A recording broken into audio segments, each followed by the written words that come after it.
Hello viewers, आज हम लोग इस लेक्चर में कवर करेंगे section number 21 and 22 of Hindu adoption and maintenance act को।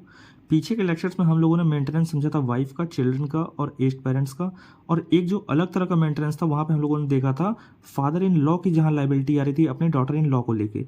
तो ये कुछ अलग अलग तरह के मेंटेनेंस थे जहाँ पे हम लोगों ने देखा कि एक पर्सनल ऑब्लिगेशन वाला आता है और एक अदर तरह के मतलब वहाँ पे कुछ हम क्राइटेरिया देखते हैं। लॉ ने कुछ क्राइटेरिया अलग रखा है, उनके बेसिस पे वो जो है कुछ पर्सन्स को लाइबल कर रहा है मेंटेन करने के लिए। आज जो हम लोग कवर करेंगे सेक्शन 21 और 22, वहां पे डिपेंडेंट्स का पार्ट होने वाला है। यहाँ पे डायरेक्टली किसी पर्सन की बात नहीं की गई है, डिफाइन किया कि डिपेंडेंट्स होगा क्या, ये डेफिनेशन दी जा रही है सेक्शन 21 में। और वो डिपेंड होंगे किस पे, किसकी लाइबिलिटी आएगी वहां पे, वो बात करेगा सेक्शन 22। तो ये अंतर रहने वाला है और आज यहीं पे हम लोग डिपेंडेंट्स को देखते हैं। अब हम यहाँ समझते हैं कि डिपेंडेंट्स है कौन। डिपेंडेंट्स पे सेक्शन पे जाने से पहले हम लोग समझ लेते हैं इजी लैंग्वेज में डिपेंडेंट्स है क्या। तो सेक्शन जब हम लोग पढ़ेंगे तो वहां पे हम लोग को इजीली समझ में आएगा। डिपेंडेंट्स ऐसे पर्सन होते हैं जो किसी पर्सन द्वारा ऑलरेडी पहले मेंटेन किए जा रहे थे, बट जो पर्सन उनको मेंटेन कर रहा था उसकी हो जा रही है डेथ। तो डेथ हो जाने के कारण अब उन लोग का मेंटेनेंस नहीं हो पा रहा है, बट क्योंकि जो पर्सन की डेथ हुई उसकी प्रॉपर्टी चली जाती है किसी तीसरे पर्सन को। तो अब जो उसके ऊपर डिपेंड थे, जो पर्सन मर गया उसके ऊपर जो मेंटेनेंस ले रहे थे उस पर्सन से, अब वो क्या हो जाएंगे, जिसके पास उसकी प्रॉपर्टी गई उस पर डिपेंड हो जाते हैं। तो इसलिए वो डिपेंडेंट्स कहलाते हैं। अब इस चीज को हम लोग एक एग्जांपल के थ्रू समझते हैं। एग्जांपल में समझिएगा, ए हैं, ये बी को मेंटेन करते रहते हैं, बी को मेंटेनेंस मिल रहा है ए से, ये इनका भरण पोषण कर रहे हैं। अब होता क्या है कि ए की हो जा रही है डेथ, बट ए की डेथ होने के बाद कंडीशन ये बन रही है कि इनकी प्रॉपर्टी चली जा रही है सी के पास, बी के पास कोई प्रॉपर्टी नहीं जा रही है। इनके पास जाने के कारण अब इनकी डिपेंडेंसी इनके ऊपर आ गई, क्योंकि ये पहले तो इनके ऊपर डिपेंड थे, तो अब इनकी प्रॉपर्टी इन पे आ गई। अब इनको ऐसे खुला तो छोड़ नहीं देंगे, या ऐसे मरने के लिए छोड़ नहीं देगी गवर्नमेंट। तो उन्होंने ऐसी कंडीशन निकाली, ऐसा लॉ बनाया इसको ध्यान में रखते हुए कि जो इनकी प्रॉपर्टी सक्सीड करेगा, जिसके पास इनकी प्रॉपर्टी जाएगी, तो उसी के ऊपर ये पर्सन डिपेंड हो जाएगा। ठीक है, तो यहीं से हमें ये पता चलता है कि डिपेंडेंट्स का जो राइट है, डिपेंडेंट्स का जो राइट है, ये राइट इनके ऊपर ऑब्लिगेशन क्रिएट कर रहा है, एक ड्यूटी दे रहा है। तो ये ड्यूटी जो है कोई पर्सनल ड्यूटी नहीं है इनकी। पर्सनल ड्यूटी किन्ने किन्ने केस में होती है, तीन लोग के, एक तो वाइफ, चिल्ड्रन और एज्ड पेरेंट्स के केस में। इन्हीं तीनों केस में जो पर्सनल ड्यूटी या ऑब्लिगेशन आ रहा है किसी पर्सन का। बट यहाँ पे ये क्या है, ये जो अधिकार इनका जुड़ा हुआ है, ये जो डिपेंडेंट्स का जो मेंटेन होने का जो राइट है, ये सिर्फ प्रॉपर्टी के अगेंस्ट है।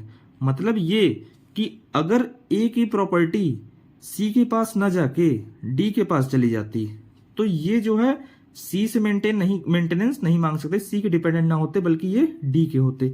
तो कंडीशन ये है कि जो इनकी प्रॉपर्टी को लेगा वही जो है डिपेंडेंट का मेंटेनेंस करेगा, वही मेंटेन करेगा उनको, और कोई नहीं। इसीलिए कहा जा रहा है कि ये पर्सनल ऑब्लिगेशन नहीं है, ये सिर्फ प्रॉपर्टी के अगेंस्ट ऑब्लिगेशन है। एग्जाम्पल के थ्रू समझते हैं। अगर ए है, ए की हो जा रही है डेथ, अब इन्होंने क्या किया, एक विल बनाई, और विल बनाने के बाद अपनी सारी प्रॉपर्टी दे दी अपने सन को। ए की प्रॉपर्टी चली गई सन को। अब ए के मरने के बाद बची इनकी विडो वाइफ बच गई और इनकी एक मदर बच गई। तो क्योंकि प्रॉपर्टी इनके पास तो कुछ नहीं आई, सारी प्रॉपर्टी चली गई सन के ऊपर, तो होगा क्या, ऐसी कंडीशन में ये दोनों लोग इस सन के ऊपर जो है डिपेंड हो जाएंगे। तो ये अब लायबल होंगे इन दोनों को मेंटेन करने के लिए। तो ये जो पूरा एक एग्जाम्पल जो यहाँ बन रहा है, इसकी इमेज आप अपने माइंड में अगर रखेंगे, इसको समझ जाएंगे, तो आपके मन में एक आधा आइडिया, आधा फ्रेमवर्क आपके माइंड में पहले से ही तैयार हो जाएगा कि डिपेंडेंट्स है कौन और ये डिपेंडेंट्स का कॉन्सेप्ट वर्क कैसे कर रहा है। तो अब जब हम लोग सेक्शन में एंटर करेंगे तो चीजें हो जाएंगी आसान।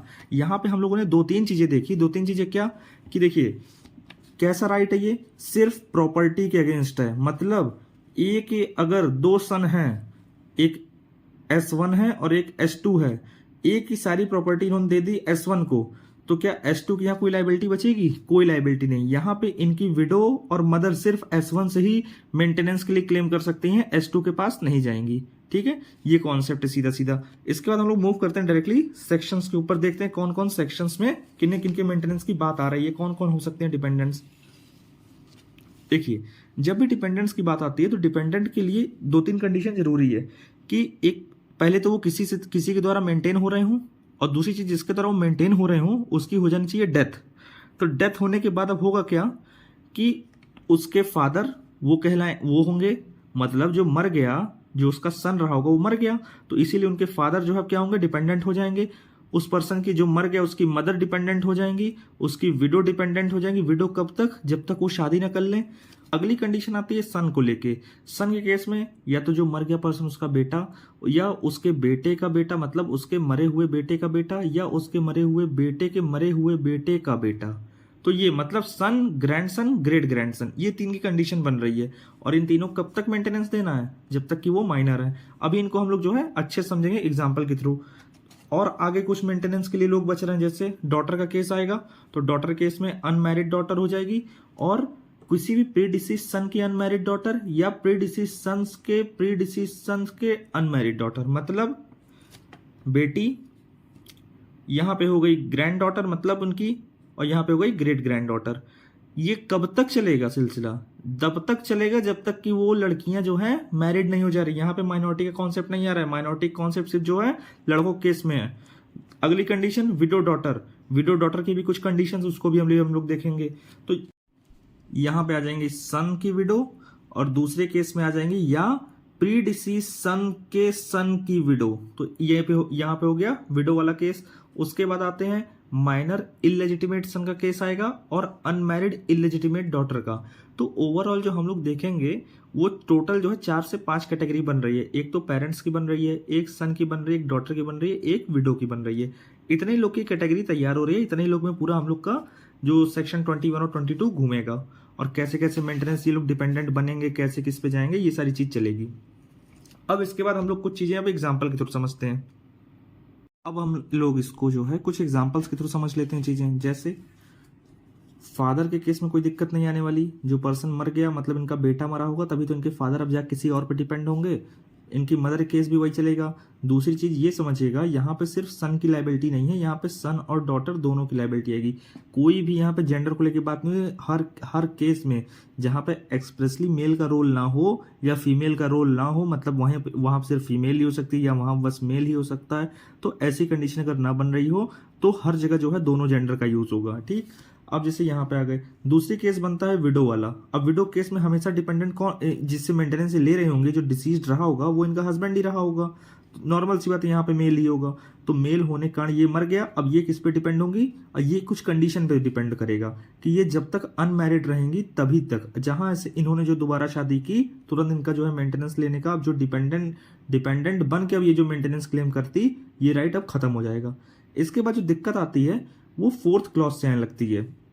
जब उसको आप लोग देखेंगे तो वहां पे अब हमें समझना है, जैसे ये तो हो गया डिसीज्ड, जो सबसे पहले मर गया। अभी किसको कौन कौन इसके रिलेटिव जो डिपेंडेंट बनेंगे। एक तो इसका सन, ठीक है, इसका S1 लिख दे रहे हैं सन। तो सन होगा तो इसकी वाइफ भी कोई रही होगी, तो इसका सन। उसके बाद क्या, सन का सन, दूसरे केस में कह रहे हैं कि प्री डिसीज सन का सन, तो इसको लिख दे रहे हैं S2, इसकी वाइफ। उसके बाद लिख दे रहे हैं कि प्री डिसीज सन के प्री डिसीज सन का बेटा, तो मतलब S3। तो ये सारी कंडीशन बन रही है। अब इसमें ये सारे को ये मेंटेन कर रहा है, बट यहां पे कुछ कंडीशन डाला है इसने कंडीशन डाला है कि जब ग्रैंड सन की बात आएगी तो ये इसका सन ये हुआ और इसका सन ये हुआ, तो ये तो हुआ ग्रैंड सन।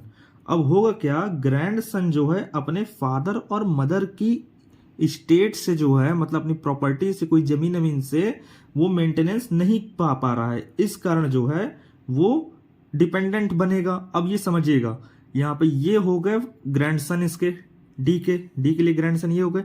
ये अपने फादर और मदर, इनके पास कोई प्रॉपर्टी नहीं थी, कोई जमीन नहीं थी जहां से वो मेंटेनेंस ले पाए, तो ऐसी सिचुएशन में ये अब हो जाएंगे डिपेंडेंट। तो ये तो हो गई इनके लिए कंडीशन। दूसरी कंडीशन बोल रहा है कि और जब बात आएगी ग्रेट ग्रैंडसन की, ग्रेट ग्रैंडसन कौन, ये जब ग्रेट ग्रैंडसन की बात आएगी तो वो क्या है, वो अपने फादर और मदर से और अपने फादर के फादर और फादर के मदर से, समझिएगा, ये ना तो अपने फादर और मदर के प्रॉपर्टी से कुछ क्लेम कर पा रहे हैं, ना इनका कोई ऐसी प्रॉपर्टी जिससे ये कहीं अपने आप को मेंटेन कर पाए, या इनके फादर के फादर या इनके फादर की मदर, इनसे भी नहीं कर पा रहे हैं, तो ये भी हो जाएंगे आगे चले क्या, डिपेंडेंट। ये हो गई इनकी कंडीशन। अब इसके बाद आते हैं हम लोग अगली कंडीशन में। जैसे अब बात हो रही थी डॉटर की। तो डॉटर केस में क्या था कंडीशन? डॉटर केस में कंडीशन ये चलने वाली है कि ये तो हो गए डिसीज्ड। अब डिसीज्ड होने के बाद मान लीजिए कि इनके एक तरफ है बेटी और एक तरफ है बेटा, ठीक है। तो बेटी की ये लिख दे रहे हैं डॉटर, ये हो जाएंगे सन। तो डॉटर के केस में बोल रहा है कि अगर कोई इनकी अनमैरिड डॉटर है तो वो होगी डिपेंडेंट, ठीक है। अब बोल रहा है या इनके प्री डिसीज सन की डॉटर, ठीक है। ये हो गए इनके मान लीजिए प्री डिसीज सन। अब इनकी कोई डॉटर रही होगी तो ये जो है इनके ऊपर अब जो है इनके ऊपर डिपेंडेंट थी, तो अब ये इनसे भी नहीं मिल पा रहा, तो अब ये कहीं बनेगी डिपेंडेंट। तो एक तो इनकी बात हो रही है, एक तो इनकी बात हो रही है, ठीक है।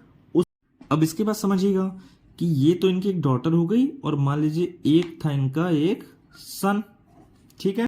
तो ये जब हो गए इनके सन तो इनकी भी एक होगी बेटी, इनकी एक वाइफ बना दे रहे हैं, इनकी एक होगी डॉटर। अब समझिएगा सबका केस ये है कि सब होनी चाहिए अनमैरिड, सबके कंडीशन में होनी चाहिए सारी लड़कियां जो हैं अनमैरिड। तो कंडीशन रख रहा है कि या तो इनकी बेटी डॉटर, या इनके बेटे प्री डिसीज्ड बेटे की बेटी, या इनके प्री डिसीज्ड बेटे के प्री डिसीज्ड बेटे की बेटी। इन सब ये सब क्या होंगी? डिपेंडेंट होगी। बट एक कंडीशन लगेगी, उसके बाद ही डिपेंडेंट होगी। कंडीशन क्या? कि इनकी जो ग्रैंड डॉटर है, ग्रैंड डॉटर कौन? सन की बेटी होगी इनकी ग्रैंड डॉटर, ये ग्रैंड डॉटर ये होगी। तो ये क्या है? अपने फादर और मदर दोनों की किसी प्रॉपर्टी से या जमीन से इनको ये अपने आप को मेंटेन नहीं कर पा रही हैं, वो तो उस कंडीशन में होंगी ये डिपेंडेंट।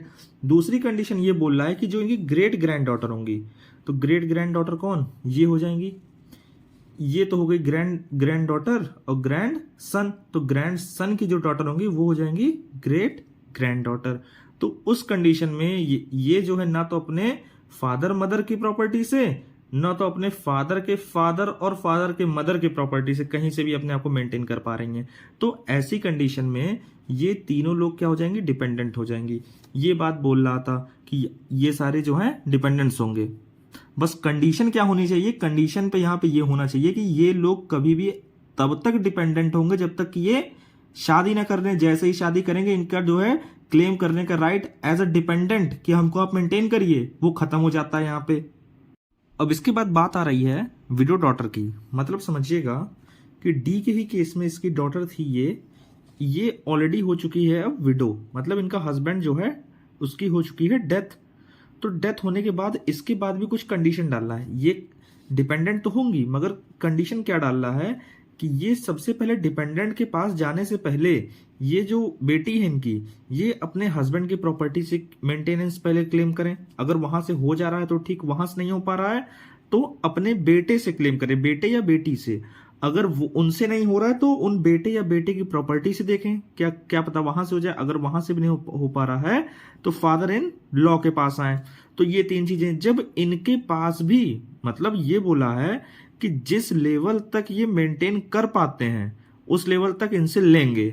बट अगर कंडीशन ये है कि उसके बाद भी वो मेंटेनेंस जो है पूरी तरीके से इनको जो है नहीं दे पा रहे हैं इनकी डॉटर को, तो अब जो रोल आएगा वो डिपेंडेंट का आ जाएगा कि भाई जो भी मेंटेनेंस दिया जाता है वो एक स्टेटस के अकॉर्डिंग दिया जाता है। जितना उसका स्टेटस होगा उस अकॉर्डिंग ये मेंटेन नहीं कर पा रहे। मेंटेनेंस मान लीजिए दे भी रहे हैं या बिल्कुल नहीं दे रहे हैं, दो ही कंडीशन हो रही होगी। अगर पूरी तरह दे रहे हैं तब तो ठीक है, अगर पूरी तरह नहीं दे रहे हैं तो डॉटर चल जाएगी डिपेंडेंट के पास, उनसे मेंटेनेंस क्लेम करेगी। बट अगर ये भी कंडीशन हो सकती है कुछ मेंटेन कर दे रहे हैं बट अभी पूरी तरह जो है मेंटेनेंस इनका नहीं हो पा रहा है, तो कुछ के लिए अब ये डिपेंडेंट के पास चली जाएंगी। तो यहाँ पे ये कंडीशन हो गई। उसके बाद बात आ रही है बेटों की, जो विडो होंगी इनके मान लीजिए बेटे हैं। एक कंडीशन देखते हैं यहाँ पे कि जो डिसीज्ड है उन्हीं के सन की जो विडो हैं तो ये भी डिपेंडेंट के पास हो जाएंगी।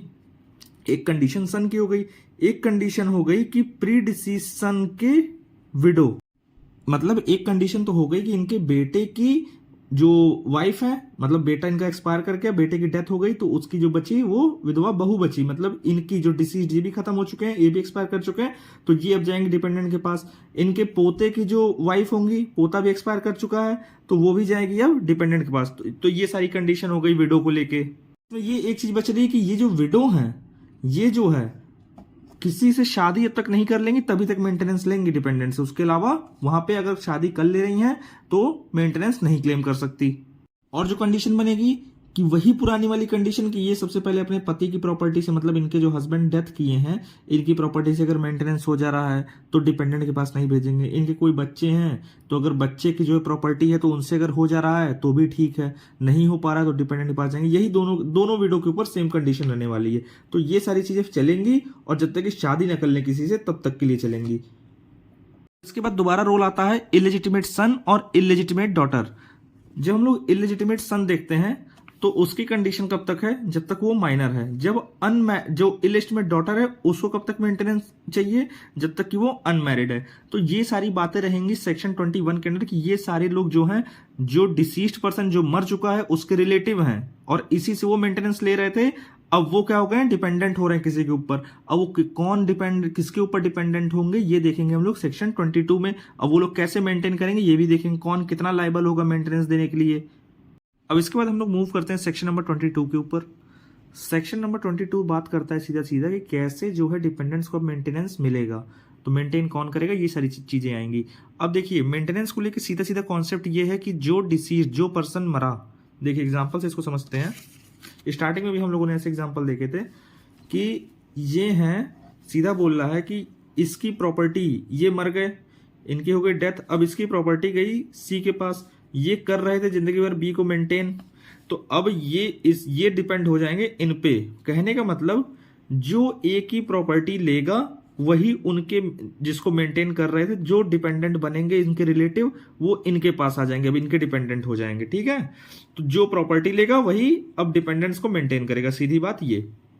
दूसरी बात, कंडीशन ये डाल रहा है कि जो बी है जिसको ए मेंटेन कर रहा था, इनके पास कोई प्रॉपर्टी का शेयर ना आया हो। तो ये तो हो गई सीधी सीधी दो बात, दो कंडीशन पर डिपेंड है ये चीज कि इनके पास कोई प्रॉपर्टी ना आई हो इसकी, इसके मरने के बाद, और दूसरी चीज कि ये प्रॉपर्टी जिसके पास जाएगी वही जो है इनको मेंटेन करेगा। अब मान लीजिए कंडीशन ये बन रही है कि 2-3 लोग के पास प्रॉपर्टी गई, सी डी ई, और मेंटेन करना है सिर्फ बी को। ये जो है बी को मेंटेन कर रहे थे, अब क्योंकि ये मर गए तो ये 3 लोगों की प्रॉपर्टी चली गई, मान लीजिए इनके 3 बेटे रहे होंगे, तो अब ये प्रॉपर्टी जो है, ये प्रॉपर्टी इनके पास जाने के बाद, तो अब कौन देगा इनको मेंटेनेंस, तो ये बात उठी जिस रेशियो में, जिस प्रपोर्शन में प्रॉपर्टी इनके पास गई होगी तीनों के पास, तो उसी प्रपोर्शन में ये इनको मेंटेन करेंगे। जैसे 1/3 और 1/3 सभी को शेयर मिला, तो सब जो है इक्वल शेयर पे करेंगे, इनको इक्वल शेयर देंगे, इक्वली मेंटेन करेंगे, सब अपना 1/3 ही हिस्सा पे करेंगे। तो ये बात हो जाएगी, जिस प्रपोर्शन में होगा उसी प्रपोर्शन में मेंटेन किया जाएगा।